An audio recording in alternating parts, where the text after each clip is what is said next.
ফ্যানটা ঝরিয়ে নেব, তাহলেই হবে আর কি।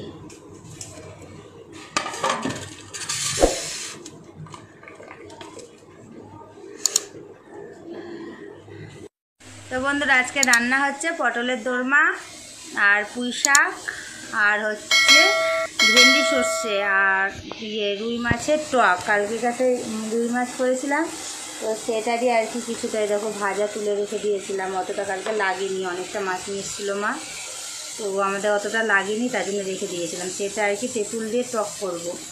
এই ভাতের মধ্যে আলু সিদ্ধ করতে দিয়ে দিয়েছিলাম, সর্ষে বাটা দিয়ে ঝাল ঝাল টক হবে। তো কার ভালো লাগে বলবে তো, ঝাল ঝাল টক খেতে আমাদের মতো। তো টকের মধ্যে বেগুন দিলে ভালো লাগে, তো বেগুনটা দেবো না, কেননা মায়ের অ্যালার্জি আছে, বেগুন খেলে আর কি অ্যালার্জি হয়ে যায়। আমারও আছে, আমার মেয়েরও অ্যালার্জি আছে, তার জন্য শুধু আলু দিয়ে টকটা করব।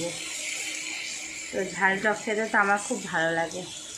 তোমাদেরও কার কার ভালো লাগে একটু কমেন্ট করবে, ঠিক আছে, ঝাল ঝাল টক খেতে। তো চলো পটলের দোরমাটা হয়ে গেছে, এই যে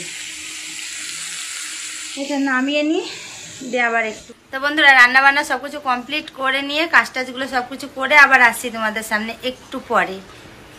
তো বন্ধুরা কাজ টাজ খাওয়া দাওয়া সব কিছু কমপ্লিট করে আর এখন একটুখানি বসেছি। সকাল থেকে শুধু কাজ করেই যাচ্ছি, করলাম। আর এই যে মিষ্টি হয়েছে, কী করছিস তুই ওরকম করে? মশাই খাচ্ছে ওকে। তো চলো বন্ধুরা একটু শুই দিয়ে আবার আসছি তোমাদের সামনে যখন।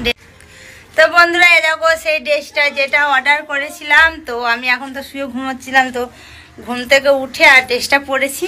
পরে যাই আগে, এখানে অন্ধকার।